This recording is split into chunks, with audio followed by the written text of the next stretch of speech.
Hello दोस्तों, आप सभी का स्वागत है हमारे चैनल शाश्वत सीजीपीएससी सीजीव्यापम में। देखिए, मैंने आपको बता दिया कि कार्य और ऊर्जा को लेकर मैं है ना 2 क्लासेस लाऊँगा, जिसमें 1 क्लास पहले मैंने ठीक है वीडियो के फॉर्म में अपलोड कर दिया। ये आपका दूसरा क्लास है, ठीक है। पहले वाले क्लास में हम लोगों ने बेसिकली है ना खाली से ऐसा उसके बारे में कुछ फंडामेंटल से देखा हुआ था। ठीक, चलिए आज उसमें थोड़ा-सा आगे हम लोग थोड़ा-सा डीप जाके देखते हैं, ठीक है। तो देखते हैं, ठीक है, कुछ चीज़ों को मैं फिर ठीक है, दोबारा क्या तो रिवाइज़ करा देता हूँ, तो चीज़ें आपको शायद ठीक है और अच्छे से समझ में आ जाए, ठीक है? या तो जिनके अच्छे से समझ में आएगा उनके लिए क्या तो रिवीज़न हो जाएगा, ठीक है?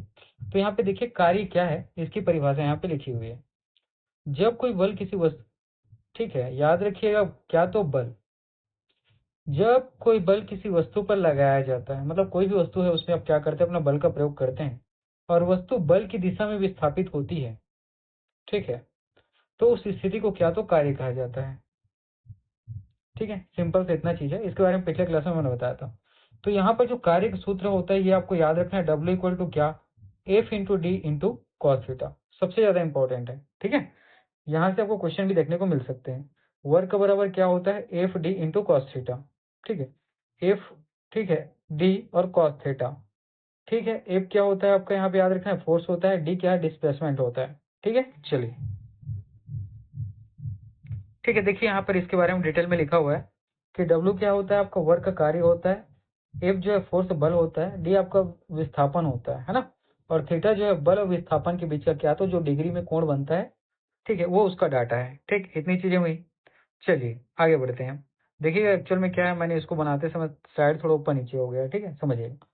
कार्य और ऊर्जा जो है ना, ये क्या है, भौतिक विज्ञान की दो अत्यंत महत्वपूर्ण सिद्धांत है। ठीक है, आपके सिलेबस में देखोगे तो पहला वाला टॉपिक यही है, ठीक है, जिनका उपयोग जीवन के हर क्षेत्र में होता है। ठीक, कार्य और ऊर्जा का प्रयोग जो है जीवन के हर क्षेत्र में होता है, चाहे वह जीव विज्ञान हो, इंजीनियरिंग हो या पर्यावरण। ठीक है, चलिए आगे बढ़ते हैं। ठीक है, देखिए पिछली वाली क्लास में मैंने इसके बारे में बताया था कि कार्य के प्रकार के बारे में, ठीक है। फिलहाल इसके बारे में हम लोग क्या करेंगे, थोड़ा सा पढ़ लेते हैं, बाकी ठीक पिछली क्लास में मैंने इसके बारे में आपको डिटेल में बताया था। तो कार्य आपको देखने को मिलता है क्या तो सकारात्मक कार्य, ठीक है, और ऋणात्मक कार्य, और एक ऐसा कार्य होता है जिसमें कार्य होता ही नहीं है। तो कार्य के 3 प्रकार आपको बेसिकली देखने को मिलते हैं। जब बल और विस्थापन जो है दोनों एक ही दिशा में हो तो उसको क्या तो सकारात्मक कार्य कहा जाता है। ठीक है, जैसे क्या करते हैं, आप गेंद को ऊपर की ओर फेंकते हैं, ऊपर मतलब ऊर्ध्वाधर फेंकते हैं, और गेंद क्या है ऊपर की ओर ही जाता है, मतलब ऊर्ध्वाधर ही जाता है। तो ये क्या है, आपका सकारात्मक कार्य है। ठीक है, लेकिन जब बल और विस्थापन जो है एक दूसरे के ठीक है क्या हो, विपरीत दिशा में हो, एक दूसरे के अपोजिट हो, तो ऐसे कार्य को क्या तो ऋणात्मक कार्य कहा जाता है। कहने का मतलब क्या है, जैसे आप गाड़ी चलाते हो, गाड़ी क्या करते हैं, आप बाइक चला रहे होते हैं, ठीक है, या कार चला रहे होते हैं या ट्रेन चला रहे होते हैं। तो क्या है, वो जो है आपके आगे की तरफ क्या होती है, चलती है, लेकिन अब जब ब्रेक है ना, ब्रेक इस्तेमाल करते हो तो क्या करती है, वो गाड़ी की जो स्पीड है उसको धीमा करने की कोशिश करती है। इसका मतलब क्या है कि इसका जो ठीक है बल है वो कौन से डायरेक्शन में लग रहा है, उसके विपरीत लग रहा है। जैसे क्या है, देखिए आप उदाहरण में, ब्रेक लगाते समय गाड़ी की गति को रोकना, ठीक है। देखिए आप ठीक है, यहाँ पे समझिएगा, ब्रेक लगाते हैं तो गाड़ी की क्या होती, स्पीड कम होती है। इसका मतलब क्या करता है, वो गाड़ी जो एक ठीक है एक ही दिशा में आगे बढ़ता रहता है, उसको क्या करने की, उसको ठीक उसके विपरीत दिशा में बल लगाकर खींचने का प्रयास करता है। ठीक है, ये आपको महसूस नहीं होता क्योंकि ब्रेक के फॉर्म में होता है। ठीक है, चलिए इसके बाद है आपका क्या तो जीरो जीरो कार्य। ठीक है, तो यहाँ पर याद रखना है आपको, जब वस्तु जो है क्या होता है, जब आप किसी वस्तु पर बल लगाते हैं उसमें किसी भी प्रकार का परिवर्तन नहीं होता, मतलब विस्थापन नहीं होता। परिवर्तन कहने का मतलब विस्थापन होता ही नहीं है। तो यहाँ बल और विस्थापन का जो कोण बनता है वो कितने डिग्री का बनता है, cos 90 डिग्री का बनता है। ठीक है, जैसे कि भारी वस्तु को धकेलने का प्रयास करते हैं परंतु हिलता नहीं। आप पहाड़ में जाएंगे, एक बड़ा सा चट्टान को क्या कर रहे हैं, उसमें बल लगाते हैं, उसको हिलाने का प्रयास करते हैं, वो बिल्कुल भी अपनी जगह से हिलता नहीं है। ठीक है, तो इस प्रकार के कार्यों को क्या कहा जाता है, जीरो कार्य कहा जाता है। ठीक है, इसको ऐसा समझिए, जब आप किसी ऑफिस में है ना, बैंक में कोई काम कराने जाते हैं, आप घर से क्या करते हैं, बैंक तक जाते हैं, बैंक के अंदर जाते हैं, ठीक है, उसको लेके लाइन पे आपके जो पेपर डॉक्यूमेंट्स है लाइन पे खड़े रहते हैं, आपका काम नहीं होता, तो आपको काम क्या होता है, जीरो होता है। ठीक, वैसा ही ये भी है। ठीक है, देखिए थोड़ा सा है ना, पीपीटी बनाते समय क्या है, ये थोड़ा सा कट गया है तो समझिएगा। उसी प्रकार ऊर्जा, ठीक है, किसी वस्तु द्वारा जो उसकी कार्य करने की जो क्षमता होती है वही क्या होता है, उसकी ऊर्जा होती है। कहने का मतलब क्या है, देखिए एक घर है ना, उसको मैंने पेंट करने के लिए 2 आदमी को दिया है। एक आदमी उस घर को क्या करता है, 1 दिन में पेंट करता है, एक आदमी 2 दिन में 2 दिन में पेंट करता है। तो 1 और 2 दिन जो है उसके काम करने की क्या होती है, क्षमता होती है, उसी को क्या कहा जाता है, ऊर्जा कहा जाता है। ठीक है, इसका मतलब क्या है कि जो 1 दिन में कर रहा है उसके अंदर ज्यादा ऊर्जा, इसलिए वो जल्दी काम कर पा रहा है। जो 2 दिन में कम करता है उसको 1 दिन में करने के मुकाबले थोड़ा सा कम ऊर्जा, इसीलिए उस काम को 2 दिन में करता है। ठीक है, अब यहाँ पे चलिए आगे देखते जाइए। तो सबसे पहले ऊर्जा के प्रकार हम लोग देखते हैं। एक होता है आपका पोटेंशियल ऊर्जा। ठीक है, पोटेंशियल कहने का मतलब आपका क्या, तो गतिज ऊर्जा है। तो गतिज ऊर्जा को समझिए। नहीं, पोटेंशियल मतलब स्थितिज ऊर्जा है। ठीक, काइनेटिक आपका क्या होता है, गतिज ऊर्जा होता है। ठीक है, पोटेंशियल आपका क्या है, तो स्थितिज ऊर्जा है। ठीक, तो पोटेंशियल एनर्जी को याद रखना है आपको। किसी भी वस्तु की स्थिति या स्थिति में परिवर्तन के कारण जो ऊर्जा संग्रहित होती है, उसी को क्या तो आपको याद रखना है, स्थितिज ऊर्जा के नाम से जाना जाता है। कोई भी वस्तु है, ठीक है, उसकी स्थिति के कारण अगर वो क्या है, विराम अवस्था में है, तो विराम अवस्था के कारण उसमें कुछ ऊर्जा संग्रहित होती है, या उसकी स्थिति में कोई परिवर्तन आता है, ठीक है, जिसके कारण उसकी स्थिति में परिवर्तन आने के कारण जो ऊर्जा वो क्या कर पाता है, टेक कर पाता है, तो वही क्या है, उसकी गतिज ऊर्जा, स्थितिज ऊर्जा है। अब अगला है आपका दूसरा कौन सा है, गतिज ऊर्जा।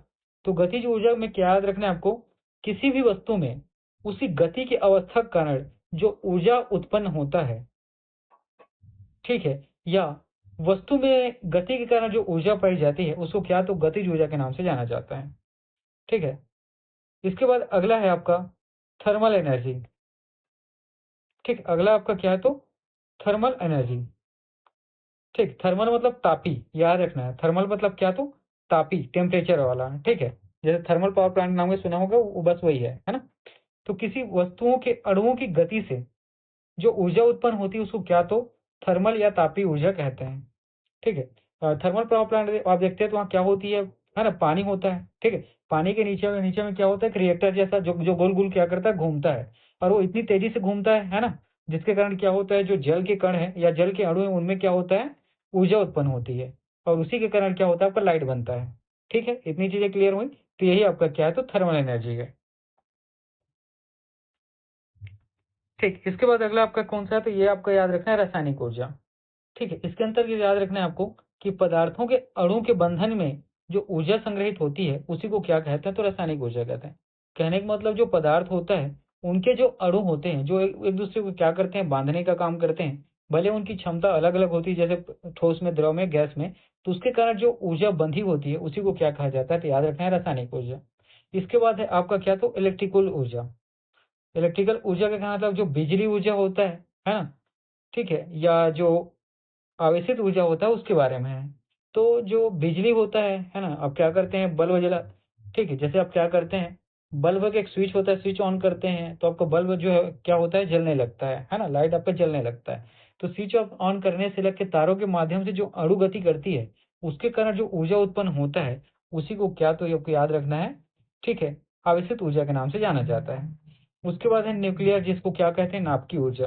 तो जो परमाणु होता है, उसके विखंडन या संलयन से जो ऊर्जा प्राप्त होती है, वो क्या कहलाता है, नाभिकीय ऊर्जा।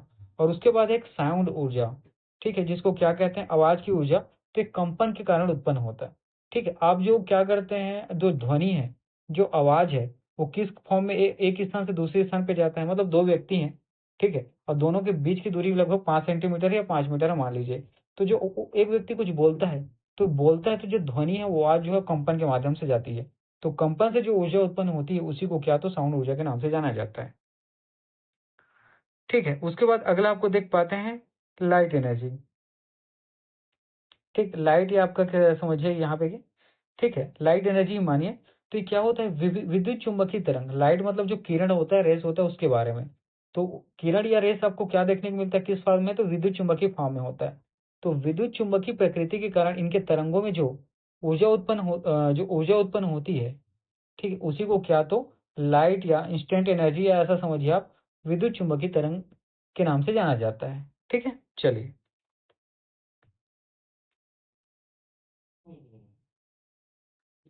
इतनी चीजें क्लियर हुई। अब देखते हैं यहाँ पे हम लोग ऊर्जा के स्रोत में एक जो पारंपरिक स्रोत होता है, उसके बारे में। ठीक है, तो कोयला के बारे में आप लोग सभी जानते हैं, है ना। कोयला जो है क्या है, ऊर्जा का परंपरागत स्रोत है। ठीक है। तो देखिए, कोयला के माध्यम से आप क्या याद रखना है आपको, कहाँ-कहाँ कोयला का प्रयोग कर ऊर्जा उत्पन्न किया जाता है, तो रासायनिक ऊर्जा का स्रोत है। ठीक है? कोयला आप जलाते हैं तो उसके माध्यम से, ठीक है, कुछ रसायन जो है उसमें से क्या होते हैं, बाहर निकलते हैं, बस उसी की चीज़ है।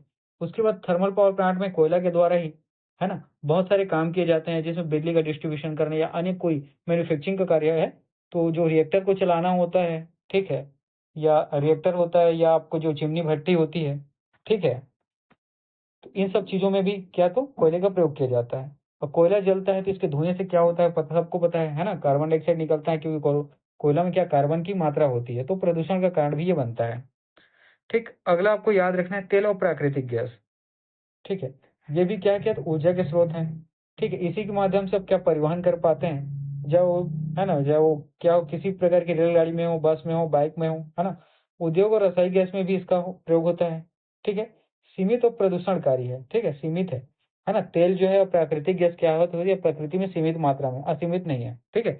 और साथ ही तेल है ना, जो जैसे गाड़ी में या क्या बोलते हैं आपके ट्रेन में, है ना, डीजल के फॉर्म से जो धुआँ निकलता है, तो ये सभी क्या है, तो प्रदूषणकारी हैं। अगला आपको याद रखना है हाइड्रो इलेक्ट्रिक एनर्जी, मतलब जल विद्युत, ठीक है?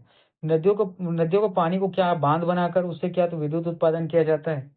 साथ है कि परिवर्णी दुष्प्रभाव हो सकते हैं, ठीक है? अब जल का क्या होता है, बार-बार इसमें है ना, जल के माध्यम से, ठीक है? हाइड्रो इलेक्ट्रिक एनर्जी अलग-अलग तरह के प्लांट में इसका क्या किया जाता है, प्रयोग किया जाता है।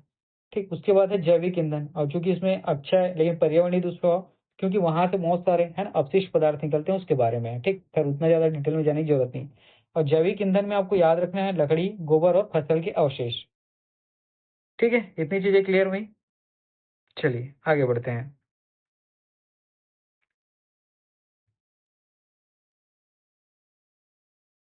ठीक है, तो एक तो हम लोगों ने परंपरागत स्रोत देख लिया ऊर्जा का। अब दूसरा देखते हैं हम लोग, कौन-सा, तो नवाचार युक्त या अक्षय स्रोत। ठीक है, इसको क्या तो नॉन कन्वेंशनल या रिन्यूएबल सोर्स, जिसको क्या तो पुनः प्राप्त किया जा सकता है, इस तरीके के फॉर्म में आप देखेंगे। जैसे कि सौर ऊर्जा, ठीक है, सौर ऊर्जा क्या होता है, हमें प्रकृति से मिलता है। कहाँ से मिलता है, बेसिकली सूर्य से मिलता है। ठीक है, सूर्य की जो ऊर्जा होती है उसको सौर पैनल की सहायता से क्या किया जाता है, स्टोर किया जाता है, और उसी एनर्जी को किसमें, तो विद्युत ऊर्जा में परिवर्तित किया जाता है। ठीक है? अब देखिए, सूर्य के माध्यम से सौर पैनल में जो ऊर्जा मिलती है, ठीक है? उससे किसी भी प्रकार का क्या है, प्रदूषण नहीं होता। तो ये क्या होता है, स्वच्छ होता है। साथ ही, है ना, सरकार इसके लिए सब्सिडी देती है।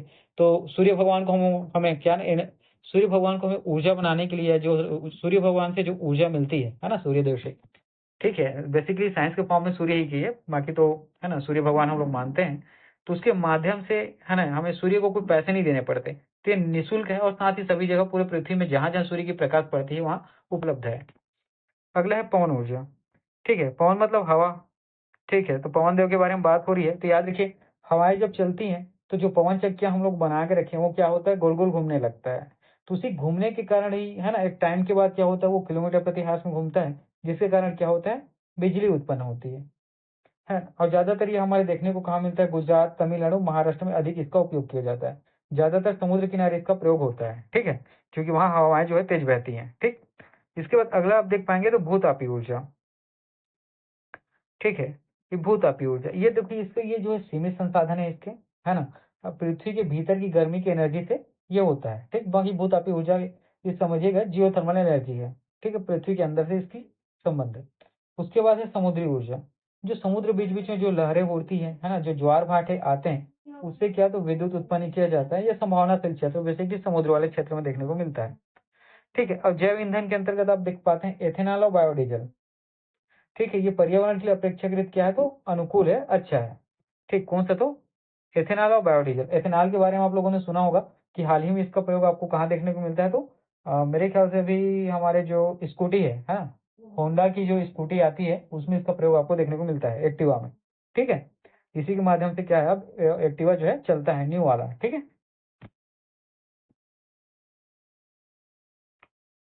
ठीक है, इतनी चीज़ें क्लियर हुई। अब इसके बाद हम लोग आगे कुछ क्षेत्र में देखते हैं, ठीक? अब ऊर्जा का उपयोग, है ना? जैसा आपके सिलेबस में है वैसा ही है। तो घरेलू क्षेत्र में ऊर्जा का प्रयोग हम लोग खाना बनाने में, है ना, रसोई में प्राकृतिक गैस के रूप में, साथ में घर में बिजली में ताप और प्रकाश इसके लिए करते हैं। औद्योगिक क्षेत्र में जो मशीनें होती हैं उनको चलाने के लिए, भट्ठियों के लिए, कच्चा माल और परिवहन के लिए ऊर्जा का प्रयोग किया जाता है। ठीक है। कृषि क्षेत्र में सिंचाई, ट्रैक्टर और खाद निर्माण, इन सब क्षेत्रों में मशीन के माध्यम से ऊर्जा का प्रयोग किया जाता है। बस, ट्रेन, हवाई जहाज और जहाजों में परिवहन के माध्यम से इसका प्रयोग आपको देखने को मिलता है। ऊर्जा का प्रयोग, ऊर्जा के द्वारा ये क्या है, चल पाता है। उसी प्रकार ही मोबाइल, इंटरनेट और उपग्रह, ये भी कैसे नीचे में सैटेलाइट के कहीं ना कहीं ये ऊर्जा के फॉर्म में ही वर्क करते हैं, है ना। मोबाइल की क्या आपको चार्ज करना पड़ता है, इंटरनेट के लिए भी लाइट, है ना, जरूरी है। और मोबाइल के लिए क्या जो है, आपकी जो लिथियम बैटरी, उसके माध्यम से क्या होता है, आपका मोबाइल जो है रिचार्जेबल होता है और चलते रहता है। उसी प्रकार उपग्रह को भी धरती से क्या तो कंट्रोल किया जाता है। ठीक, एक्सरे मशीन, स्कैनिंग मशीन, शल्य चिकित्सा उपकरण, इन सभी में ऊर्जा का प्रयोग आपको देखने को मिलता है। ठीक है, तो इन सभी रूपों में क्या है, तो ऊर्जा विद्यमान होता है ना, याद रखना है आपको। ठीक, अगला है ऊर्जा संरक्षण। सबसे पहले क्या याद रखना है कि ऊर्जा सीमित संसाधन है।